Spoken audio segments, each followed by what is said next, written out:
Hello everyone, welcome to UGC NET boosters. इस particular video में हम देखेंगे कि मास्टर्स के बाद में आप अपने एकेडमिक्स में किस प्रकार से अपना करियर बना सकते हैं।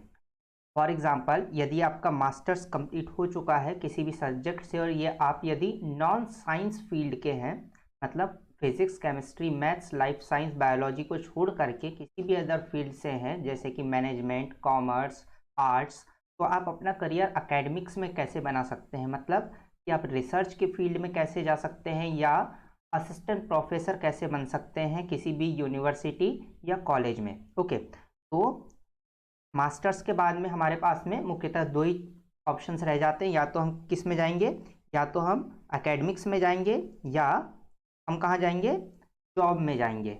यदि हम एकेडमिक्स का अपना पाथ चुनते हैं तो हमारे पास में कितने दो करियर चॉइस रह जाते हैं, या तो हम असिस्टेंट प्रोफेसर के लिए जा सकते हैं या आप पीएचडी के लिए एनरोल कर सकते हैं, फर्दर रिसर्च में अपने करियर को बढ़ा सकते हैं। तो अभी हम जानेंगे कि इन दो फील्ड में यदि आपको जाना है, मतलब असिस्टेंट प्रोफेसर बनना है या पीएचडी के लिए जाना है, रिसर्च के फील्ड में जाना है, तो आप किस प्रकार से परस्यू कर सकते हैं। ओके, तो वाई एकेडमिक्स। एकेडमिक्स आपके लिए, यदि आप अभी ग्रेजुएशन में हैं या पोस्ट ग्रेजुएशन में भी है, तो एकेडमिक्स आपके लिए अच्छा करियर चॉइस क्यों हो सकता है, इसको हम देखते हैं। सबसे पहले तो क्या है कि आपके लिए एक प्रोफेशन हो जाएगा टीचिंग के लिए। जैसे हम जानते हैं कि यदि आपको किसी स्कूल में पढ़ाने के लिए जाना है तो आपको क्या करना होता है, 3 साल का या 4 साल का भी गवर्नमेंट ने कर दिया है क्या, कि आपको बीएड का एक कोर्स करना ही होता है। पर यदि आपका पीजी कंप्लीट हो जाता है तो आपको किसी प्रकार का अलग से कोर्स करने की ज़रूरत नहीं होती है, सिर्फ और सिर्फ एक एग्जामिनेशन पास करना होता है, जिसके बारे में मैं आपको आगे बताने वाला हूँ। ओके, इसके अलावा आपको मेंटोरशिप कर सकते हैं आप बच्चों के लिए, है ना।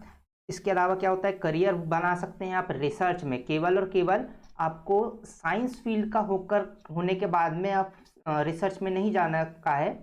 आप जो है किसी भी फील्ड में यदि आप हैं, मान लीजिए कि आप मैनेजमेंट की फील्ड में हैं, आप कॉमर्स की फील्ड में हैं, तो एंड जो सबसे बड़ी डिग्री होती है वो क्या होती है, रिसर्च की होती है, पीएचडी की होती है, और आप किसी भी सब्जेक्ट से पीएचडी कर सकते हैं। आगे हम जानेंगे कि आप किस प्रकार से पीएचडी में एनरोल कर सकते हैं। यदि आप हिंदी आपका सब्जेक्ट है, इंग्लिश आपका सब्जेक्ट है, कॉमर्स आपका सब्जेक्ट है, मैनेजमेंट आपका सब्जेक्ट है, तो आप किस प्रकार से रिसर्च के फील्ड में भी अपना करियर बना सकते हैं। और क्या है, जॉब की सिक्योरिटी भी आपके साथ में रहेगी। ओके, तो यदि आपको एकेडमिक्स में जाना है पीजी के बाद में, तो हमारे पास में दो चॉइस रहती है। पहला क्या है आपका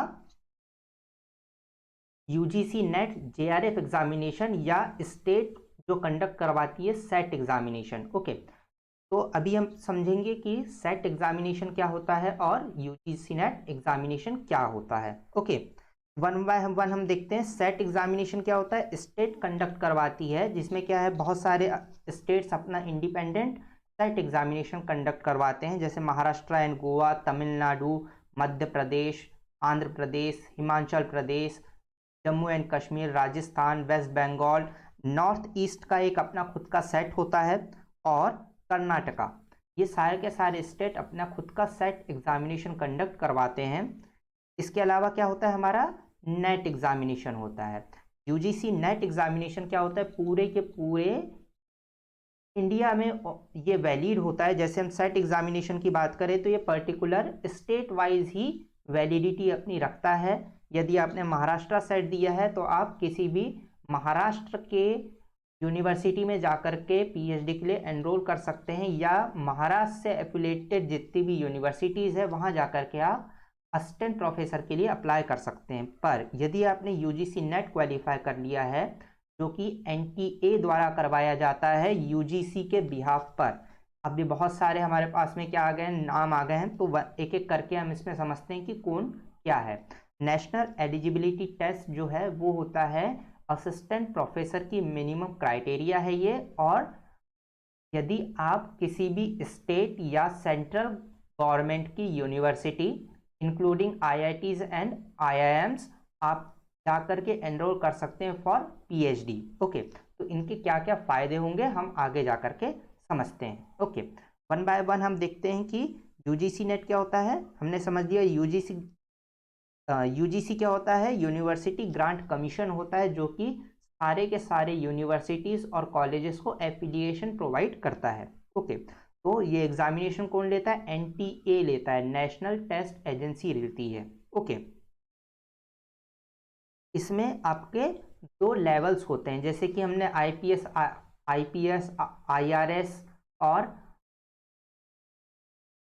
इस प्रकार के सिविल एग्जामिनेशंस में हमने जैसा देखा हुआ है कि क्या होते हैं, अलग अलग लेवल्स होते हैं, वैसे ही क्या होता है यूजीसी नेट एग्जामिनेशन में भी अलग अलग लेवल्स होते हैं। पहला क्या होता है कि आपका असिस्टेंट प्रोफेसर के लिए होगा, और दूसरा लेवल क्या होगा, आपके रिसर्च फेलोशिप के लिए होगा। ये साल में 2 बार कंडक्ट होती है। पहला सेशन होता है हमारा जून सेशन, और दूसरा सेशन होता है दिसंबर सेशन।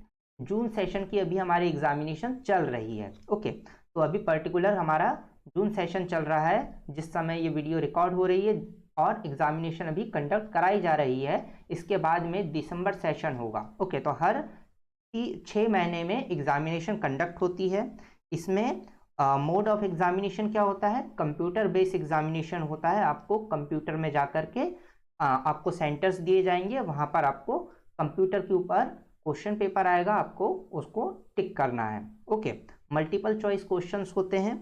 हर क्वेश्चन पेपर का 2 पार्ट होते हैं। पहले 3 पार्ट में आया करता था, जब से एनटीए ने खुद से कंडक्ट कराना स्टार्ट किया है। पहले सीबीएसई इसको कंडक्ट करवाती थी 2018 के पहले, 2018 के बाद से एनटीए ने खुद से ये कंडक्ट करवाना स्टार्ट किया है। ओके, तो इसके 2 पार्ट होते हैं अभी, जिसमें फर्स्ट पार्ट में क्या होता है, पेपर 1 जो कि जनरल होता है, सभी सब्जेक्ट के लिए ये कॉमन होता है।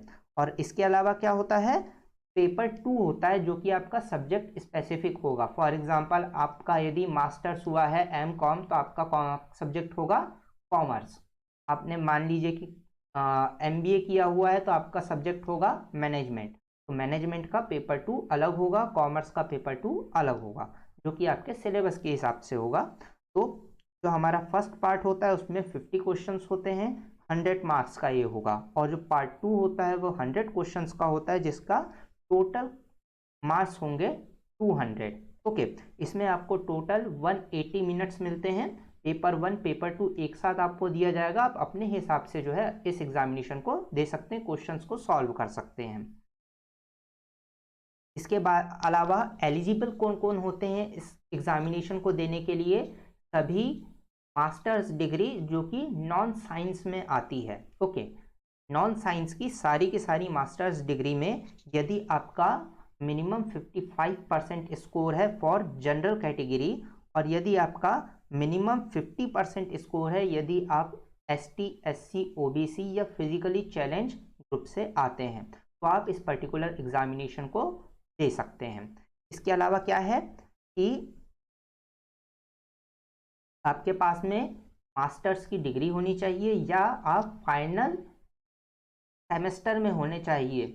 यदि स्पेशल केस है कि किसी भी कारण से आपका एग्जामिनेशन पोस्टपोन किया गया है, फाइनल एग्जामिनेशन, फाइनल सेमेस्टर का एग्जामिनेशन, तो भी आप एलिजिबल हो जाते हैं इस पर्टिकुलर एग्जामिनेशन को देने के लिए। इसके अलावा एज लिमिट की बात हम करें तो असिस्टेंट प्रोफेसर के लिए यदि आप एग्जामिनेशन दे रहे हैं तो आपकी कोई भी एज लिमिट नहीं होगी। लेकिन यदि आप JRF यानी जूनियर रिसर्च फेलोशिप के लिए दे रहे हैं, यानी कि आप रिसर्च की फील्ड में जाना चाहते हैं, PhD करना चाहते हैं, तो जनरल कैटेगरी के लिए आप 31 ईयर ओल्ड से कम होने चाहिए जिस दिन एग्जामिनेशन है उसके हिसाब से। ओके, और यदि आप ST, SC, OBC या फिजिकली चैलेंज ग्रुप से आते हैं तो आपके लिए 5 ईयर का एग्जाम्शन दिया हुआ है।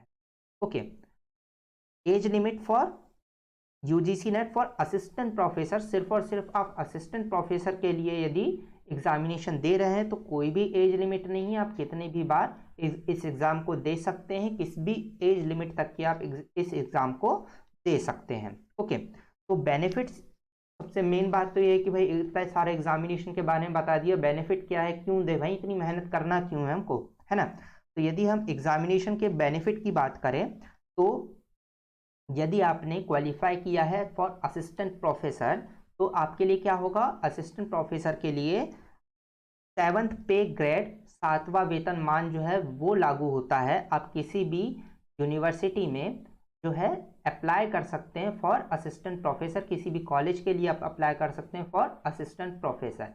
ये मिनिमम क्राइटेरिया होता है to teach in any university और कॉलेज। ओके, इसमें जो 7वां वेतनमान होता है जो अभी चल रहा है वो क्या है, 57,700 के टू 79,800 के। ये जो है 7वां वेतनमान आपके UGC net qualified assistant professor के लिए लागू होता है। इसके अलावा यदि आपने जूनियर रिसर्च फेलोशिप यानी जेआरएफ क्वालिफाई कर लिया है, इन दोनों के बीच में पहले तो हम अंतर समझ लेते हैं कि असिस्टेंट प्रोफेसर का क्राइटेरिया क्या है और जूनियर रिसर्च फेलोशिप का क्राइटेरिया क्या है। तो जो यूजीसी नेट की गाइडलाइन है उसके हिसाब से जो भी टॉप 6% में आते हैं वो क्वालिफाई होते हैं फॉर असिस्टेंट प्रोफेसर, और जो टॉप 2% में लोग आते हैं वो आते हैं आपके for junior research fellowship. Okay, जो जूनियर रिसर्च फेलोशिप होती है वो 2 साल के लिए वैलिड होती है। मतलब आपने यदि क्वालिफाई किया हुआ है दिसंबर 2023 का या जून 2023 का, मान लीजिए जून 2023 आपने क्वालिफाई किया हुआ है, तो 2 साल तक के आप किसी भी यूनिवर्सिटी में जाकर के, जो सेंट्रल यूनिवर्सिटी हो, स्टेट यूनिवर्सिटी हो, वहां जाकर के आप क्या कर सकते हैं, एनरोल कर सकते हैं for research fellowship, for research, for PhD. Okay, यदि आप जाकर के किसी भी स्टेट या सेंट्रल यूनिवर्सिटी में एनरोल करते हैं तो आपका क्या होगा, आप क्वालिफाई होंगे for a stipend of how much, 31,000 per month for first 2 years and 35,000 per month for rest 3 years। ये 5 साल का होता है ना। तो शुरू के 2 साल आपको कितने मिलेंगे, 31,000 पर मंथ मिलेंगे, और बाद के जब आप सीनियर रिसर्च फेलो बन जाएंगे तो आपको कितना मिलेगा, 35,000 पर मंथ मिलेगा फॉर रिसर्च पर्पस। ओके, क्योंकि आप अब इस एज तक के पहुंच जाते हैं कि आपको फैमिली का आपके ऊपर रिस्पॉन्सिबिलिटी होती है, तो गवर्नमेंट क्या करती है, आपको फाइनेंशियली आपको सपोर्ट करती है कि आप जो है रिसर्च अपनी कंडक्ट कर पाए अपने पर्टिकुलर फील्ड में। तो अब तक के हमारा ये मानना था कि रिसर्च किस में होती है, केवल और केवल साइंस के फील्ड में आप रिसर्च कर सकते हैं, ऐसा नहीं है। यदि आप नॉन साइंस में भी बिलोंग करते हैं, यदि आप आर्ट्स में हैं, यदि आप किसी लैंग्वेज में हैं, चाहे वो रीजनल लैंग्वेज हो, तो ऐसी 89 अलग अलग सब्जेक्ट जो हैं वो यूजीसी के क्राइटेरिया में आते हैं, जो कि क्या है, नॉन साइंस वाले हैं, जिसकी लिंक मैं आपको डिस्क्रिप्शन में दे दूंगा, वहां जाकर के आप अपने सब्जेक्ट को देख सकते हैं। ओके, तो ये सारी की सारी आपको बेनिफिट्स मिलेंगे यदि आप क्या करते हैं, यूजीसी नेट या सेट एग्जामिनेशन क्वालिफाई करते हैं और एकेडमिक्स के एरिया में अपना करियर बनाना चाहते हैं। आई होप कि ये वीडियो आपके लिए यूजफुल होगी। तो इसी प्रकार की वीडियोस यदि आप चाहते हैं कि मैं यूजीसी नेट पेपर 1 पेपर 2 के बारे में और भी ज़्यादा आपके लिए इंफॉर्मेटिव वीडियोस बनाऊं, तो आप हमारे कमेंट सेशन में कमेंट करके मुझे बताइए, मैं आपके लिए पर्टिकुलर वीडियो सब्जेक्ट स्पेसिफिक भी बनाने का ट्राई करूंगा। Okay, thank you.